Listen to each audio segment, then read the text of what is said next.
E aí, pessoal, vamos chegando. Tudo bem? Olá, olá. Estamos começando aí nossa live aí sobre os debates sobre o processo penal. Aguardando aqui o professor Nilo. Todos bem-vindos. Alunos da UFRJ, amigos advogados, jornalistas, Fátima, César, Michele. Vamos entrando. Aguardando aí o professor Nilo. Boa noite, gente, boa noite.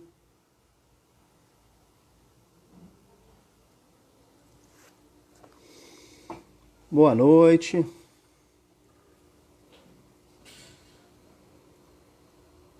Noitezinha de...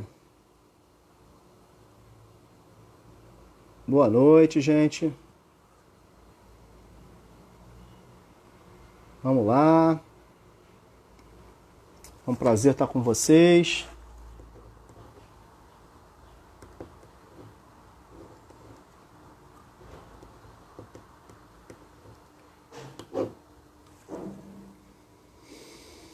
Espero aí que nossos alunos estejam, amigos,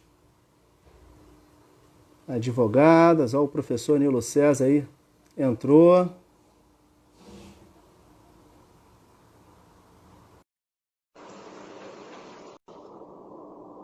Já está entrando nosso amigo.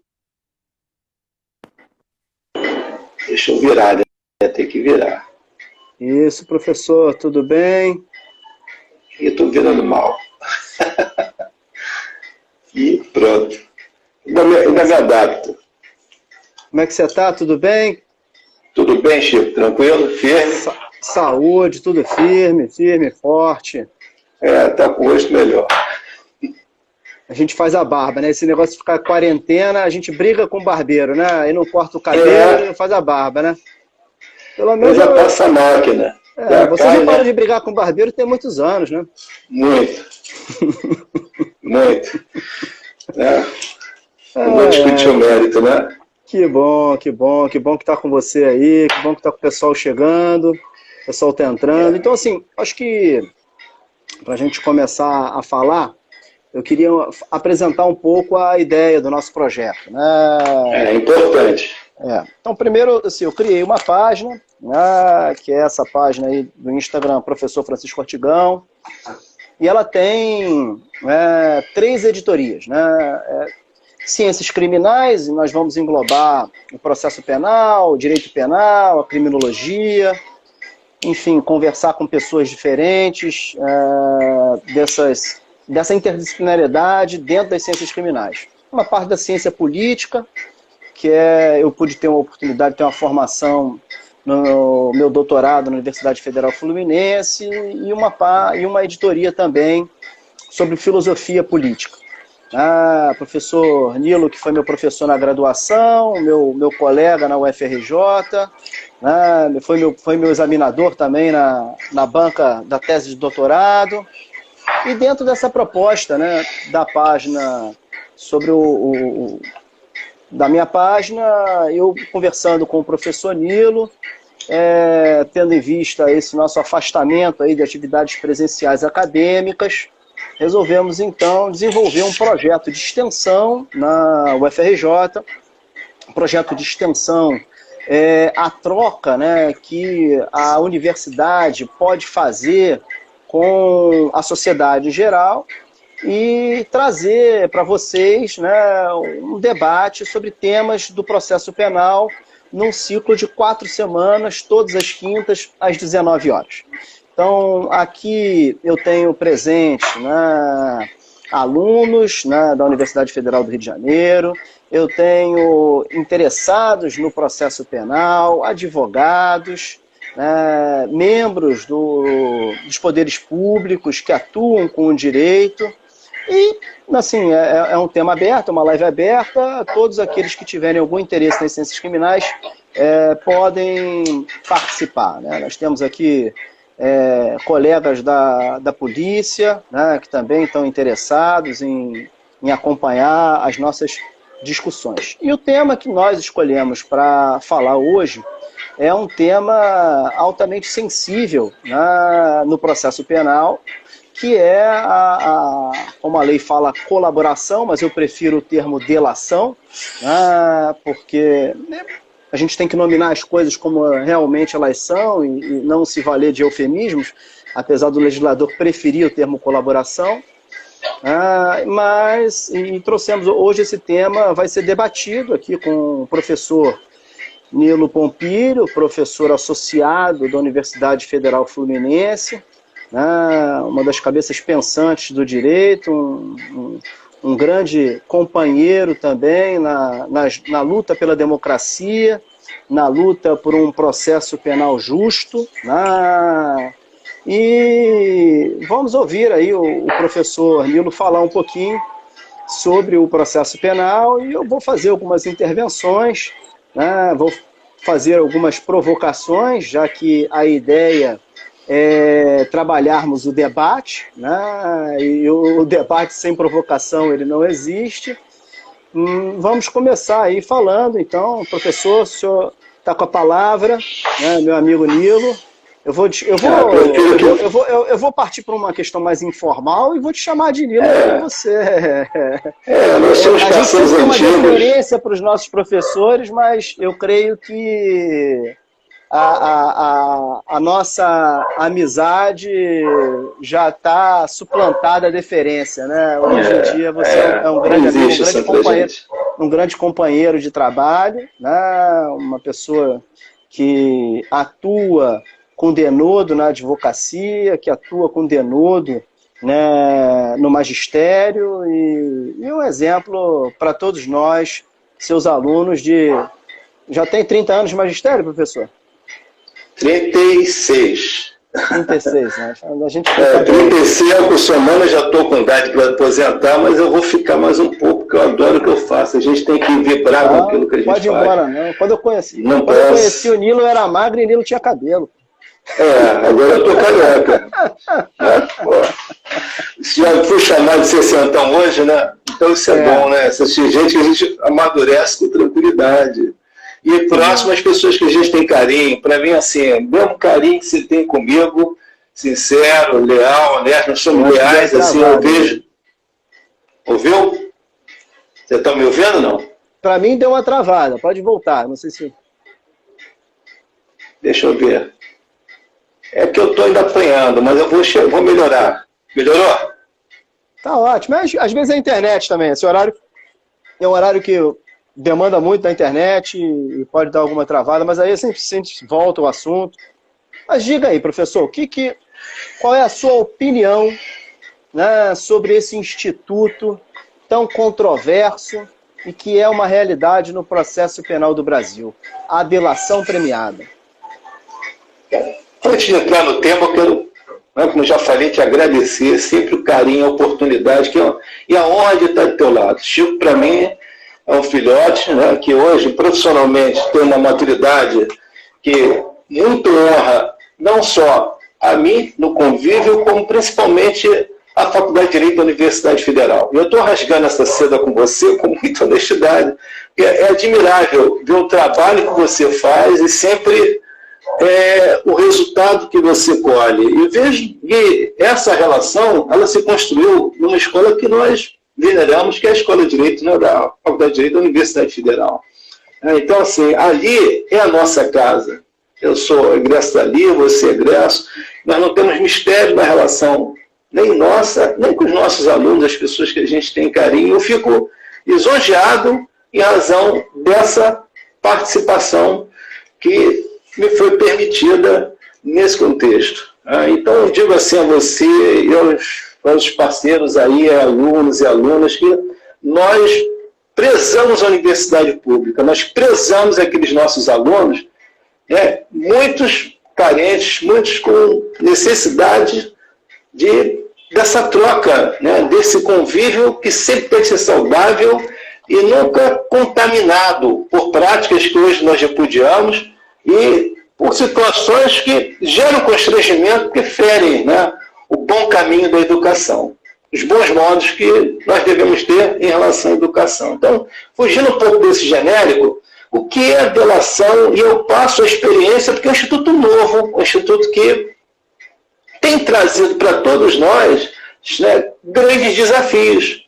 Mas é um instituto tratado atualmente na 12.850, com as devidas alterações, que só vai ter legitimidade na exata medida em que conversar naquele trio que nós bem conhecemos, que não é só o da Constituição, mas com os demais institutos compõem o Código de Processo Penal, compõem a legislação especial. Então, é uma ferramenta probatória, é um meio de obtenção de prova, é um negócio jurídico, mas que não pode estar divorciado, e essa é a realidade, dos dogmas constitucionais, dos princípios que compõem a Constituição e pelo Supremo para determinar esse encaminhamento. Hoje, muitas dessas alterações que nós observamos na legislação, na 12.850, na recente agora, no final do ano, que nós temos aqui, veio trazendo assim, que é a 13.964, 2019, essas alterações, elas vêm em resposta, e oportuna e boa resposta, ao que os tribunais superiores têm delimitado. E a colaboração premiada é um instituto que não se sobrepõe às demais ferramentas probatórias. Ela tem a sua relatividade, que vai se consolidando desde a investigação até o momento do processo criminal, no exato medida em que conversa com as outras ferramentas probatórias. E, por mais que seja uma proposta, por mais que seja um dado, um instituto construído entre o Ministério Público, colaborador, autoridade policial colaborador, não foge à chancela judicial. Por quê? Porque é nessa exata chancela que nós vamos verificar legitimidade nesse instituto. Então, quando a gente vai lá para trás para o inquérito policial, que é o berço, né, de uma eventual futura ação penal, nós verificamos que o primeiro responsável pela manutenção daquela incolumidade do local onde se deu a infração penal é a autoridade policial. Ela é a guardiã daquele local onde se deu o evento criminoso. Dali, nós construímos também aquela ideia de que a autoridade tem o dever de apurar a procedência daquele dado que ela está ali tratando. A gente fala isso academicamente, o dado é apurado, tratado, para que eu possa chegar a um resultado. A autoridade policial realiza também esse trabalho acadêmico. O Ministério Público, quando for formular a acusação, não pode fugir à clássica ideia de que a denúncia ou queixa, assim reza a lei processual penal, artigo 41, deve conter o quê? Exposição do fato criminoso com todas as suas circunstâncias. E esse instituto, ele surge com o objetivo de não se furtar a essa leitura. A leitura correta é que, se houver benefício em razão daquela tratativa, daquele hoje chamado negócio jurídico, tem que ter consonância, tem que ter conversa. O dado tem que conversar da investigação à ação penal para que possa o julgador, ao final, apresentar um bom resultado. E, infelizmente, em determinados cotidianos, aí não vai qualquer crítica a qualquer instituição, muito pelo contrário, eu acho que todos têm um compromisso e estão comprometidos na busca de uma verdade que há muito foi real, hoje é processual, e quando a gente fala em verdade processual, a gente fala em jurisdicionalização. Aquela prova produzida, até mesmo alvo da colaboração, ela tem que ser tratada frente àquelas ferramentas fundamentais lá da Constituição. Então tem que ser tratado em consonância contraditória, ao devido processo legal. O delatado, ele efetivamente tem que ter oportunidade de desdizer, de contrariar, de contestar, de agredir, no bom sentido, aquele dado apurado. Infelizmente, em alguns contextos, e aí eu falo isso genericamente, porque é o que a gente vive, e daí o judiciário vai nos deixar mentir, nós temos essa ferramenta sendo utilizada, ainda que de forma, ainda com bom sentido, para legitimar outras medidas cautelares que são invasivas. Uma prisão temporária, uma prisão preventiva, ela surge única. Tá?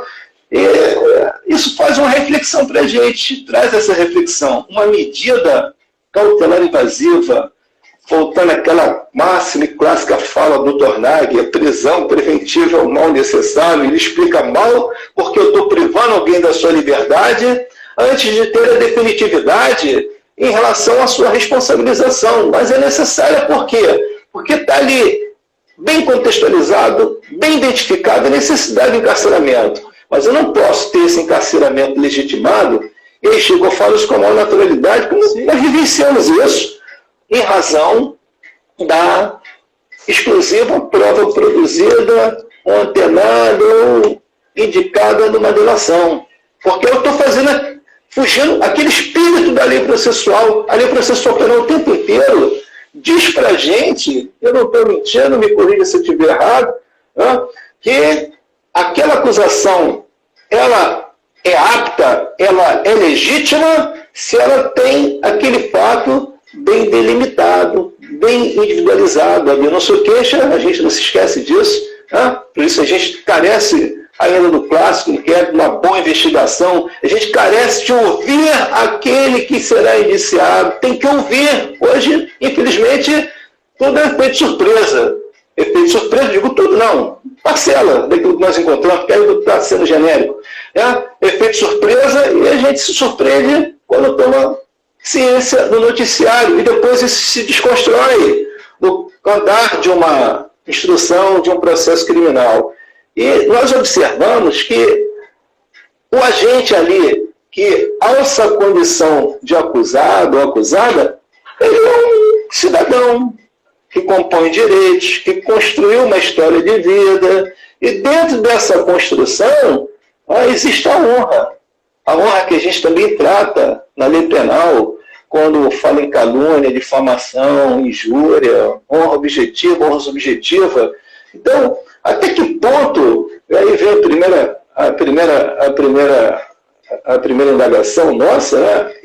Esse instrumento, ele teria um maior valor que os demais instrumentos probatórios ou ferramentas que compõem aqui o acervo de dispositivos que a lei processual penal nos coloca à disposição. Ela coloca, olha, você tem a delação, mas você tem a prova testemunhal, você tem a perícia, nós temos tudo hoje uma tecnologia também, né? Uma tecnologia que, em determinados momentos, não é bem utilizada, talvez por uma falta de experiência, até mesmo dos órgãos de percepção, até dos advogados. Nós temos, numa acusação, uma denúncia impondo um fato, impondo diversos fatos, e por uma inapetência probatória. Esses fatos não estão bem construídos. Quando eu digo inapetência, aquela acusação, ela tem que conversar com o que já foi produzido, e nem sempre é bem produzido.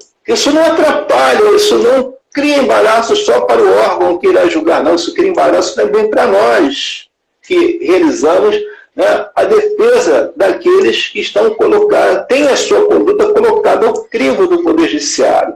Por que eu afirmo isso? É muito difícil você defender aquele fato que não está bem construído.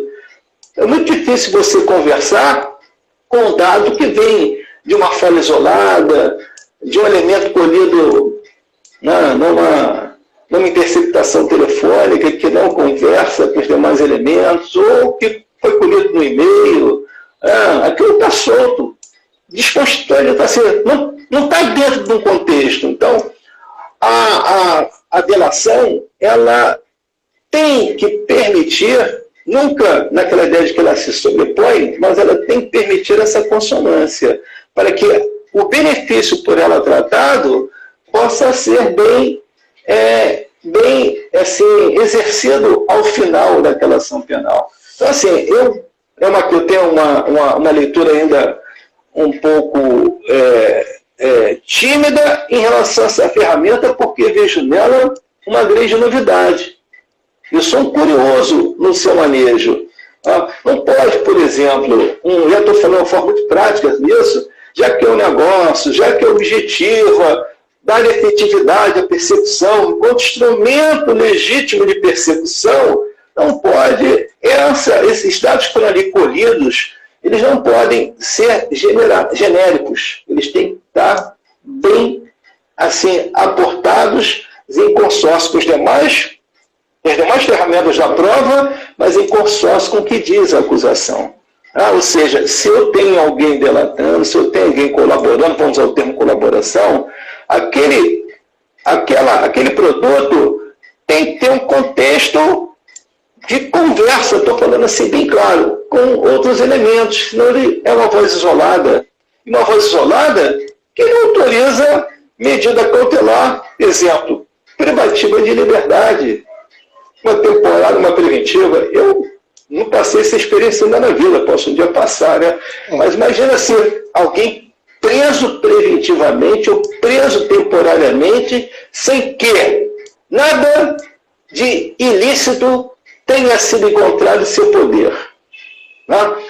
Isso gera a reflexão de que aquele dado não foi bem construído. E no andar de uma ação penal, nós vamos observar que aquele dado ele não conversa com os demais elementos de uma produzidos no processo criminal. Então, veja, a minha colocação e a leitura que eu faço do texto, sempre com os olhos na Constituição, é de que a delação premiada, a colaboração, ela é uma ferramenta que tem que ser manejada com muita cuidado, com muito cuidado, né? Com muita atenção, porque do outro lado, o delatado, né, por mais que ele esteja ali envolvido no cometimento do crime, ele possui uma história de vida, muitos possuem história de vida. E aqueles fatos que são noticiados, né, constituem aquela condenação social. Você nunca apaga isso, você nunca retira isso. Para o final, um final reconhecimento do judiciário, a sentença absolutória, ninguém vai apagar aquela história mal construída. Então, o processo penal é algo que nós assim aprendemos a venerar, ele tem que ser exercido com muita seriedade. Hoje nós encontramos e observamos, assim, nós vivemos isso, né, Chico? Atuamos juntos em procedimentos que envolvem pessoas muito próximas a nós, e nós observamos juízes, promotores, procuradores sérios, responsáveis. Né? Gostaria de observar essa responsabilidade não se construindo só nesse momento, mas assim, principalmente no âmbito da investigação. Ela não pode acontecer simplesmente do ouvir dizer. Eu não posso levar ao conhecimento do Ministério Público um dado mal construído que não tem uma origem. Isso é fundamental. Eu não posso ter na delação instrumento isolado. Então, se ela surge no momento ali da investigação, óbvio, o momento da incidência está bem delimitado no texto, ali eu já tenho que ter alguma coisa, né, produzida com quem ela venha conversar. Uma testemunha, um dado levantado, não, um afastamento de sigilo telefônico, afastamento disso, afastamento daquilo, dado bancário fiscal, ou seja, tem que ter consonância para que eu possa ter um ato de força acusação, que é um ato de força legítimo. Para que eu possa ter um primeiro, hoje falamos em 2 juízos de admissibilidade da acusação, para que no primeiro juízo eu possa, magistrada, contextualizar, justificar a imposição de um processo criminal. Eu gosto muito daquela fala do Ori Lopes, que o processo criminal é uma pena processual, entendeu? E é uma pena processual na exata medida em que não se faz com seriedade esse caminho. Esse caminho, ele impõe assim, responsabilidade, maturidade e seriedade. Porque ali do outro lado, e nós vivemos isso com muita intensidade, tem um cidadão, ainda cidadão. Isso é importante.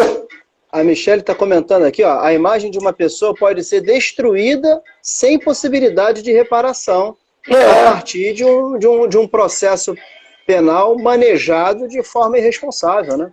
Manejado da lei, manejado de uma forma angustiada, de uma forma assim que não compõe com os bons costumes, com bom senso. Eu não posso simplesmente... Um processo criminal não é um ato de simpatia ou antipatia. É um ato impessoal. Isso é real. Eu não posso fugir esse ato impessoal. Não existe essa relação ali é institucional.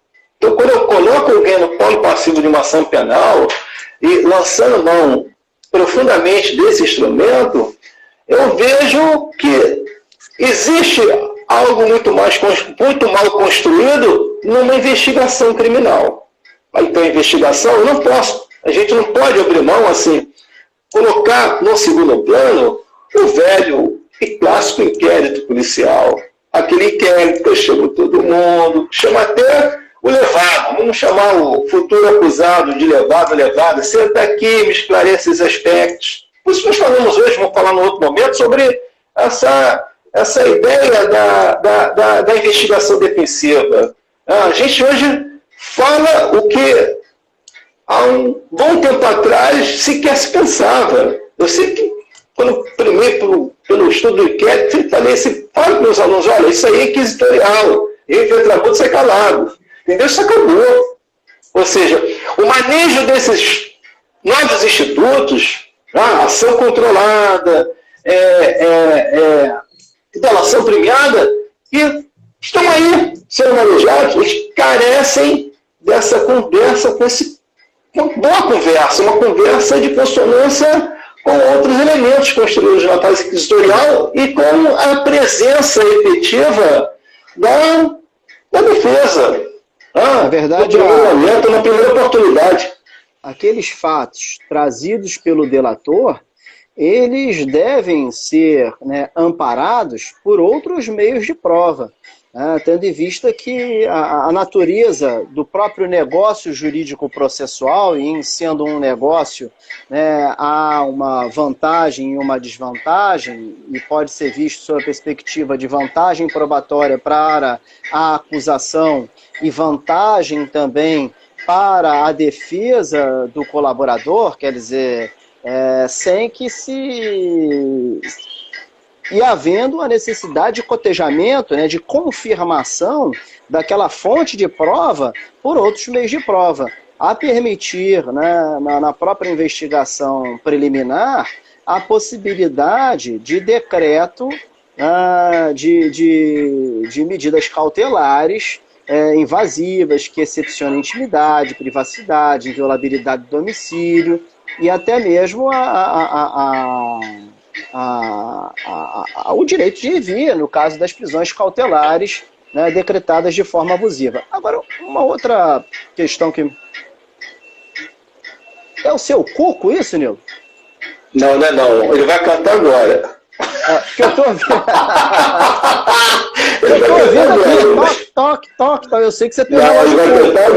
Eu sei que você tem relógio de cuco. Eu sou velho. Então, assim, voltando à questão, né, e o que eu vejo, por exemplo, no caso da Operação Lava Jato, né, a gente tem na delação premiada, né, um meio de produção de prova. E me parece que é um meio excepcional, né, porque ele traz vantagens, né, para aquele que cometeu crimes e que, em tese, está ali revelando mais atos ou revelando, indicando bens ou pessoas, né, que podem auxiliar, né, no desbaratamento de uma organização criminosa, no desbaratamento de uma série de crimes. Agora, a Operação Lava Jato, ela tem 300 réus e quase 200 delatores. Bom, aí me parece que está se desviando da finalidade da ideia de ser um meio de produção de prova. Ó, 9,5. Não, desculpa, 7,5. Está desviando da ideia de ser um meio de produção de prova e se aproximando, na verdade, né, o Instituto de uma negociação de pena. Você me traz uma informação que, para mim, acusador, ela é irrelevante, né, e eu vou criar, e criou-se aquele instituto, né, do cumprimento de pena diferenciado, que não existe na lei de execução penal, mas que agora eu acho que a lei 13.964, que foi denominada como pacote anticrime, né, ou lei anticrime, eu tenho minhas ressalvas com relação a essas questões, essa crença, né, de que uma lei penal ela é capaz de acabar com o crime, porque se assim não fosse, só fazendo um parênteses, bastava a lei com um único artigo, né, multiplica-se todos os artigos de todos os crimes por 10, pena máxima por 10. E a gente sabe que isso não reduz a criminalidade. A criminalidade é um fenômeno complexo e que tem dentro da legislação e do sistema de justiça criminal uma das suas facetas. Eu acho que para cada tipo de crime a gente vai ter justificativas, né, do porquê se surgiu aquele crime, né, a justificativa, eu digo, o fundamento, a origem, né, do comportamento desviante. Mas o que eu vi na Operação Lava Jato era justamente se pegar a delação premiada e se negociar amplamente as penas com vários empresários. É diferente, por exemplo, se eu estou trabalhando num crime que envolve né, agentes políticos e envolve empresários, então eu como acusador, como investigador, né, identifico, né, o principal agente político, de repente identifico o principal agente do grupo empresarial e vou negociar uma colaboração com eles. Agora, eu negocio com quase a totalidade política, negocio com quase a totalidade de empresários. Eu estou negociando meio de prova ou eu estou negociando pena? Eu estou negociando a assunção da pena com essas pessoas, com esses acusados, e para demonstrar um determinado resultado, né, de condenação da investigação, que não me parece ser a finalidade constitucional do processo penal. E aí eu queria que o senhor falasse um pouquinho sobre isso, Nilo. O que você acha sobre essa... Olha, sim, Chico, eu tenho, você me conhece bem, eu me reservo muito sobre essa questão. Eu tenho atuado um pouco nesses processos da Lava Jato, estou vendo uma experiência agora que envolve toda essa metodologia da Lava Jato.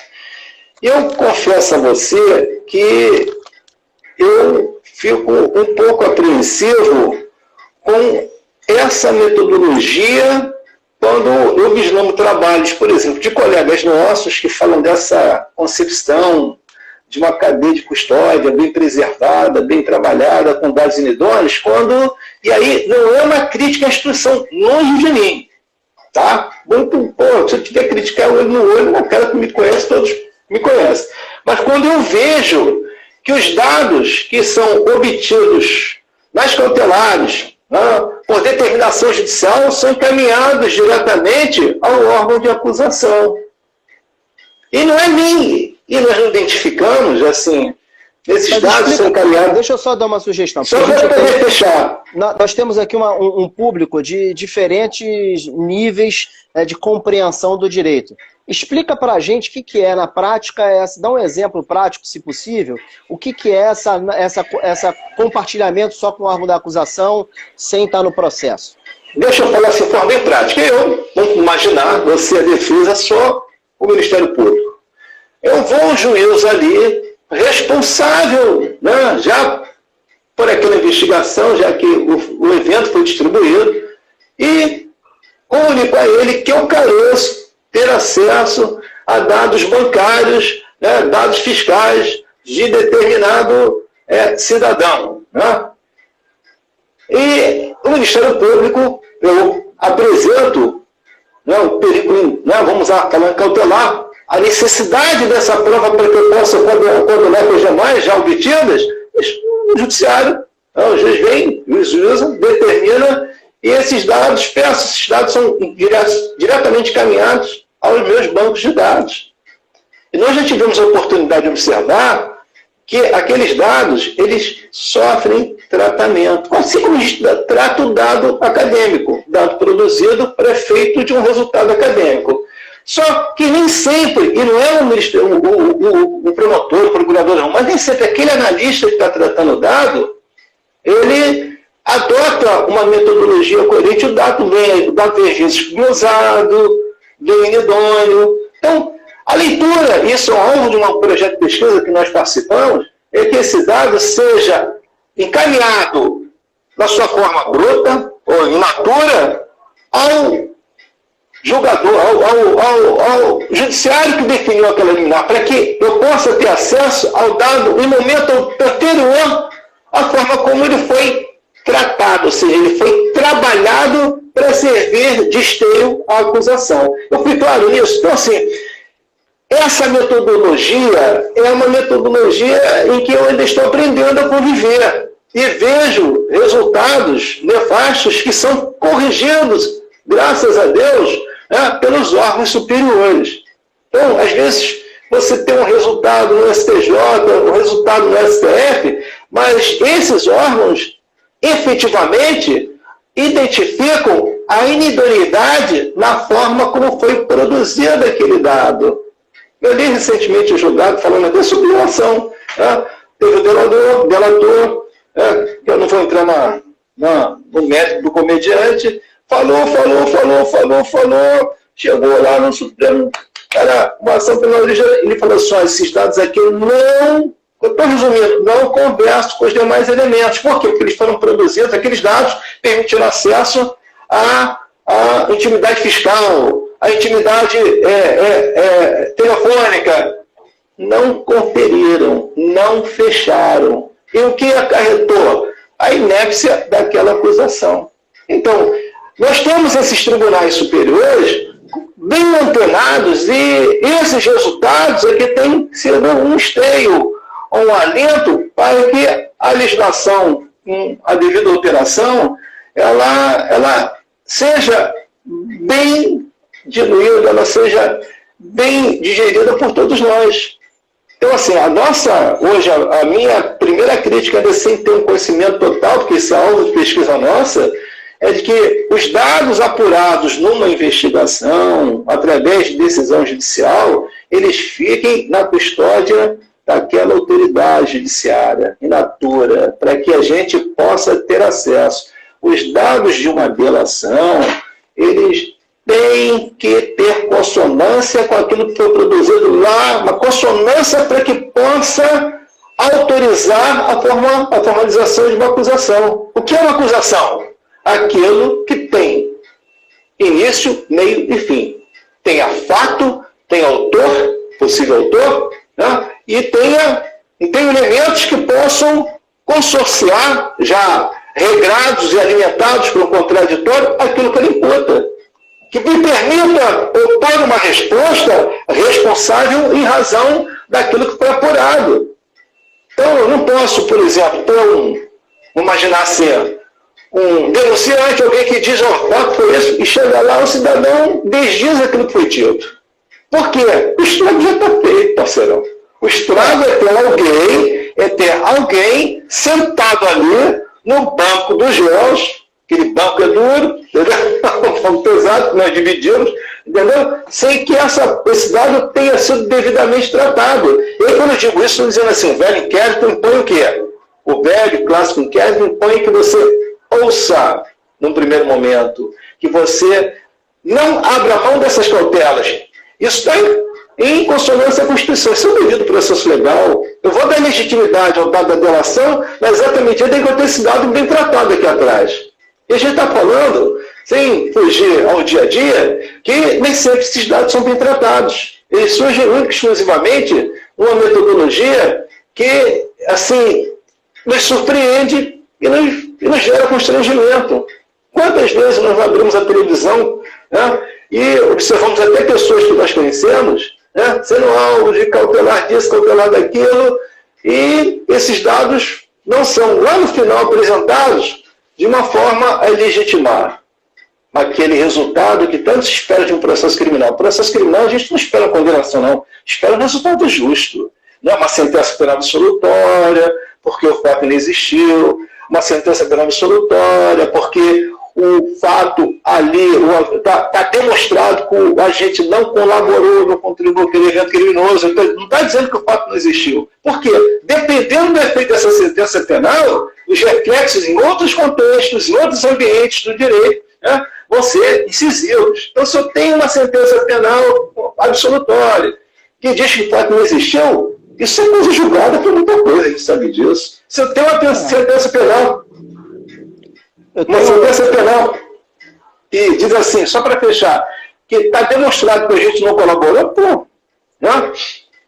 Fala, Chico, eu estou falando demais. Nosso que está dizendo o seguinte, que essa ideia que você está trazendo, né, ela vai ferir a paridade de armas, né, porque a acusação ela vai produzir determinados dados por medidas cautelares que foram chanceladas pelo juízo e não vai trazer a inteireza desses dados para dentro do processo, expressando o que realmente, né, acho que ele não entendeu certo. Eu estou dizendo que acontece dessa forma. Estou dizendo que os dados são na verdade, ele não, é uma leitura que eu faço assim, da experiência, da vida. Esses dados não devem estar lá diretamente à acusação, não. Eles têm, em respeito à paridade, está ali em juízo, órgão superparte. Nós aprendemos isso quando ingressamos na universidade.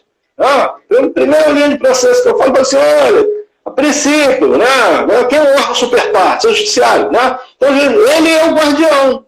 Então, esse dado não tem que estar diretamente lá no banco, lá no Ministério Público, porque nem sempre eu tenho aquele dado bem tratado. E será que isso não configuraria aí uma hipótese de crime de abuso de autoridade se houver uma sonegação de informação relevante, né, diante da nova lei? Me parece que tem um enquadramento típico, né, e apesar de existir, né, a rota de fuga, né, de interpretação da lei, mas a partir do momento que você tem um elemento de prova, né, que você colhe e não apresenta em juízo e colhe com a chancela do judiciário, e aquele elemento poderia infirmar a sua tese, né, acusatória, me parece que está havendo um abuso de poder de imputar, de acusar, né? Mas assim, está passando a linha, né? A gente vai assumir uma vinculante, ela 14, que ela diz assim, os elementos produzidos. Nem sempre você, assim, eu vi isso recentemente, eu vi um processo em que foi manejada a cautelar, o entendimento da acusação de que o dado teria sido produzido, eu não vejo nenhuma fé, Chico, com toda honestidade, não vejo nenhuma fé na acusação, não vejo. Né? No primeiro momento eu não estou vendo. E o dado não pelos autos. Quando nós solicitamos esses dados, né, a resposta que nós tivemos no órgão de acusação é de que este dado não foi produzido. Mas olha, não foi produzido perfeito. Né? Isso, assim, não iria tangenciar com a responsabilização do acusado. Mas se o dado foi produzido, por que aquele órgão que recebeu direto o dado não comunicou ao juiz que o dado não foi produzido? Nós só chegamos a essa conclusão quando nós solicitamos e o juiz nos atendeu prontamente. Falou, apresenta isso aqui. Não estou porque o dado foi produzido. Então, quando eu digo que esses dados devem ser encaminhados diretamente àquele órgão que está superparte, imparcial, para que a acusação tenha acesso, eu também quero ter acesso ao dado puro, para que eu possa tratar esse dado. Aí eu vou de encontro à ideia da custódia, né? Quem é o delegado responsável lá atrás? Está lá na lei processual, no artigo 6º, inciso 1º, que ele dirige o local, não permite que o mesmo seja alterado, para que eu possa ter o quê? Isso é da lei, o espírito da lei. Não está diferente disso. Então, quando eu vejo, já num outro momento, a autoridade judiciária, sempre me reporta o texto clássico, a autoridade judiciária determinando a realização daquela medida que é invasiva, confronto e ele é legitimado para isso, esse dado tem que ser encaminhado a ele diretamente. Mas não ser um sistema à parte. Eu tenho uma parte ali, órgão de acusação é parte, eu sou parte, ele representa a parte. Entendeu? Eu também não solicito o meu tratamento, mas eu não iria solicitar alguém direto para mim, não. O dado é produzido, ele tem que ser o quê? Jurisdicionalizado. Para que ele seja jurisdicionado, ele tem que estar na sua natura. Um outro ponto que eu acho que é fundamental ser discutido, né, e ser debatido sobre a delação premiada é sobre a sua forma, né? A gente já tem um instituto há alguns anos, né, previsto aí de forma esparsa na lei penal, mas foi com a 12.850 de 2013 que se começou a dar uma forma, né? Como que se faz delação, quem participa, quem pode. Mas mesmo assim, né, a partir da 12.850, nós começamos a ver, a constatar desvio de finalidades na manobra do Instituto, especialmente quando a gente teve um alargamento, né, do seu uso de 2014 até 2018, em que a Suprema, na verdade, a Corte Constitucional começa a dar respostas, né, de balizas jurisprudenciais para evitar abusos, né, pelo Instituto, né, da delação premiada. A Lei 13.964, ela altera a 12.850 e ainda tenta trazer algumas questões de forma, já dessas balizas produzidas pelo Supremo Tribunal Federal, mas ela ainda deixa muita lacuna, ela ainda deixa muita dúvida, né? Por exemplo, como se opera a rescisão? Em que hipótese se pode operar a rescisão?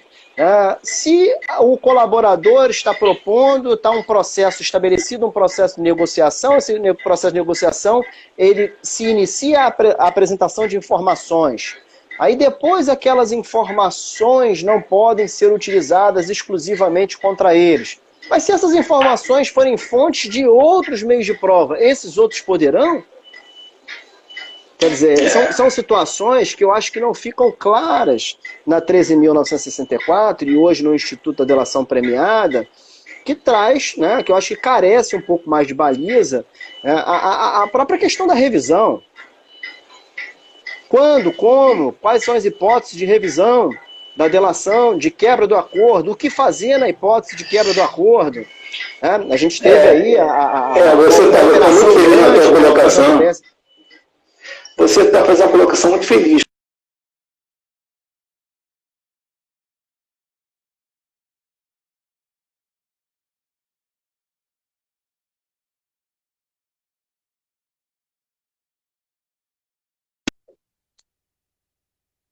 O legislador impõe uma revisão periódica, né, aquela cautelar invasiva. Eu chamo o nome que foi a medida cautelar e carcerária invasiva. Ela cerceia o direito de vida. Então ele já está se acostumando com a realidade. O legislador está se dobrando a realidade. Porque você não pode fazer perdurando mal, não, ad eterno. Não. Nós estamos no meio de uma pandemia. Perfeito? Por isso nós estamos falando muito mais hoje aqui. E processos se alongam. Então, o legislador ele já vem delimitando. Agora, quando a gente olha a lei, as alterações colocadas aí pela 13.964, me chamou a atenção, até numa leitura hoje, rápida, no texto legal, lá no artigo 3º, que ainda está sobre o crivo aí do judiciário, aquela colocação final, como diz o legislador, um acordo de colaboração premiada em negócio jurídico processual no meio de obtenção de prova que pressupõe, genericamente, utilidade e interesses públicos. Quando a gente fala na prisão preventiva, a gente olha a prisão preventiva decretada para o quê? Garantia da República, romântico. Né? Fala conveniência de situação criminal. Qual o contexto? Ou seja, é de um judiciário adequando. Então, essa mesma adequação, e que faz muito bem o judiciário, nós observamos em relação aos acordos de colaboração, quando o judiciário diz assim, ó, isso aqui não está em consonância, isso aqui não é elemento. E responde que forma? Invalidando o objeto daquela colaboração. Invalida onde? Absolvendo, reformando, julgando inepta uma acusação, rejeitando como é a ação penal originária. Então, assim, o judiciário é a nossa salvaguarda. Nós não temos ainda um tratamento legal adequado, até porque aí é uma ilação. Esses institutos são construídos em total divórcio à academia. Na academia, a gente trata o dado. Trata por pandemia, então vai aplicar a vacina. Tem que se fazer, né, uma certa testagem, avaliar, ver a procedência daquilo que foi tratado. Isso é a forma de você buscar o resultado no manejo. Não vai atingir o ideal, mas vai construir um resultado melhor. É isso que é importante. Eu acho que a gente não pode confundir, primeiro, utilidade com utilitarismo. Quer dizer, os fins não justificam os meios. O interesse público com razão de Estado. O Estado absolutista existia por si só, em razão do rei. As ações do Estado, elas não existem para manutenção do próprio Estado. As ações do Estado pela nossa Constituição Cidadã, elas existem para o benefício do cidadão, para o benefício daquele indivíduo que está no Brasil. E dentro dessa perspectiva, a gente tem que respeitar também os direitos fundamentais. Quer dizer, nós não podemos olhar para o Instituto e achar que os fins justificam os meios e o interesse público afasta o direito fundamental e o interesse individual, porque o interesse público que está na Constituição é justamente a salvaguarda do cidadão. Sob pena desses dois conceitos que muitas vezes são pensados no âmbito do direito administrativo sobre uma perspectiva autoritária, no sentido de se voltar para o Estado em detrimento do cidadão, mas no processo penal ele tem que se voltar para o cidadão, ele tem que proteger o cidadão. Outro ponto que eu acho muito interessante no processo penal, que é vamos dizer, uma aporia, né, para o processualista, é a questão da verdade, né? É sempre complicado, a verdade real, enfim, a verdade processual é a verdade intersubjetiva, né? A gente não pode dizer que a verdade está num depoimento, numa folha de papel, né? A gente não pode dizer que a verdade está dentro do Francisco Ortigão, que a verdade está dentro do Nilo, que seria uma verdade subjetiva, né? A verdade ela vai ser construída a partir do debate e com o estabelecimento de espaços de consenso. Chegamos ao consenso de que isso aqui existiu, chegamos ao consenso de que esse fato existiu. Então, isso tem que ser pensado também sob a perspectiva filosófica, sob pena da gente manobrar, na verdade, o processo penal só pela própria razão de Estado, né? O Estado por ele mesmo. Né? E aí, na verdade, a gente pode até confundir, às vezes, o interesse do Estado com o interesse de quem está personificando o Estado naquele momento. Né, que são os agentes públicos, e aí por isso a necessidade de ter determinadas limitações. Mas a gente já está caminhando, porque live é um negócio muito rápido, Nilo. Live é muito eu gostei. A gente já tá com 50 e poucos minutos. Vamos começar a caminhar para o final, porque o Instagram, quando dá 60 minutos, ele derruba a gente. Né? Ok, contigo. Mas você é a primeira voz sertaneja, eu sou a segunda voz sertaneja. Você é a primeira voz sertaneja. Agora eu queria te perguntar o seguinte, é o Marlon Brando que está aí na sua camisa? Esse filme. E foi pensando no filme que você fez essa luz, assim, meio Inquietações do Abu Janra? Só iluminou metade da face? Na próxima vez eu vou fazer um macarrãozinho aí na gente, entendeu? Porque aí fecha, né? Eu adoro esse filme. Esse filme é marco para mim, porque a gente vive essa realidade. Aí eu vou te responder as suas indagações. Você tem que combinar com os russos, porque os direitos fundamentais vivem de relativização. Olha o que a gente está observando nos Estados Unidos aí por conta de um fato bárbaro. Quem é que compõe a massa carcerária? Quem é que compõe o acervo maltratado pelo poder? Uma parte são aqueles que hoje a imprensa chama mais são frágeis, são negros, são pretos ali, marginalizados. É lamentável, a gente vive assim, mas eu tô tão feliz quanto a fala do Obama ontem, porque eu estou vendo muito diferente. Muito diferente. Hoje o processo penal, ele acontece porque é uma pronta resposta dos jovens que não suportam mais isso, que não convivem mais com esse tipo de situação. Não tem como conviver com preconceito. E no processo criminal, a gente observa muito desse preconceito, seja no processo, seja no dia a dia social. Esse preconceito não responde mais à sociedade, a sociedade não quer saber disso. O mundo está diferente. E tem que combinar com os russos, a realidade é essa. E nós temos que começar a pensar sobre o racismo estrutural, né? Nós temos que começar a desestruturar o racismo estrutural. Ontem, quando eu te liguei, falei, Nilo, qual é o grande penalista brasileiro negro? A dificuldade que a gente teve para conseguir alcançar o nome. Chico, a gente tem dificuldade até na nossa unidade, né? Quantos professores negros você tem lá? Até hoje. Desde a época do meu pai, lá atrás, a gente vê hoje, né? Quer dizer, você vê ainda um preconceito muito forte, né? Bem diferente até daquilo que a gente observa no americano, mas é a realidade, entendeu? Sabe? É que nós todos temos, assim, os nossos momentos se interligando aí. Nós não falamos, mas a realidade é essa, entendeu? A gente olha num processo criminal, é essa realidade. Independente do agente que chega ali, algo até, vamos comparar assim, das ferramentas, delações e outras ferramentas. Então, quando eu digo que tem que ter seriedade, é seriedade mesmo. É a consonância ali com um olhar forte na Constituição. É permitir que aquele delator ele converse com a prova. Perfeito? Assim, e a gente é o nosso português, é a nossa realidade. Entendeu? Bom, é isso, meu amigo. Nós estamos caminhando aí para 3 minutos, daqui a pouco, salvo o meu 2 minutos, eu acho que o Instagram vai derrubar. Na semana que vem, nós estamos de volta às 19 horas, toda semana de junho, um tema de processo penal do seu interesse. Debatendo aqui conosco o professor Nilo Pompilho, professor associado da Universidade Federal do Rio de Janeiro, né, um grande amigo que aceitou esse desafio. Ainda criou até um perfil no Instagram, tive que fazer ele criar um perfil no Instagram para a gente poder fazer um projeto. E assim, uma honra muito grande, um carinho muito grande. Né? Eu acho que a gente estrear esse projeto de debater abertamente, né, o processo penal e ciências criminais nas redes sociais e tá fazendo isso ao seu lado, tá bem, meu amigo?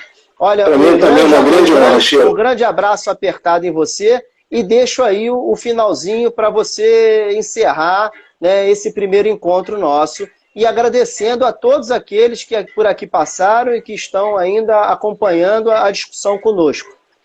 Estamos, assim, muito gratificados, né, com muita gratidão de estar aqui estreando esse processo com essa nova plataforma aí, para a gente, pelo menos, né, Lilo? Tá bom? Você tem a palavra aí, você tem os 2 minutos para encerrar, antes que o Instagram derrube a gente. Tá, joia. Olha, eu quero te agradecer o coração, Chico, sempre me levando para essas aventuras que são oportunas e são gratificantes. Né? Para mim é uma grande honra estar do teu lado, você é um parceiro que só nos dá alegria e vitória. Eu vejo que tem outros parceirinhos participando, outros advogados que eu tenho a honra de atuar ao lado nos processos criminais aí, Gustavo, companhia, todo mundo aí. Então eu fico assim, muito feliz de estar sendo assistido pelos nossos alunos, já que eu tenho um carinho profundo, são filhotes para mim, ao lado de um parceirão, que ele é um verdadeiro guerreiro jurídico aí, que muito me ensina. E fiquei tão animado que eu estou dando para chegar próximo para a gente conversar. Agora eu fiquei viciado. Tá jóia. Abraço. Semana que vem tem mais, querido. Beijinho para toda a turminha. Tchau.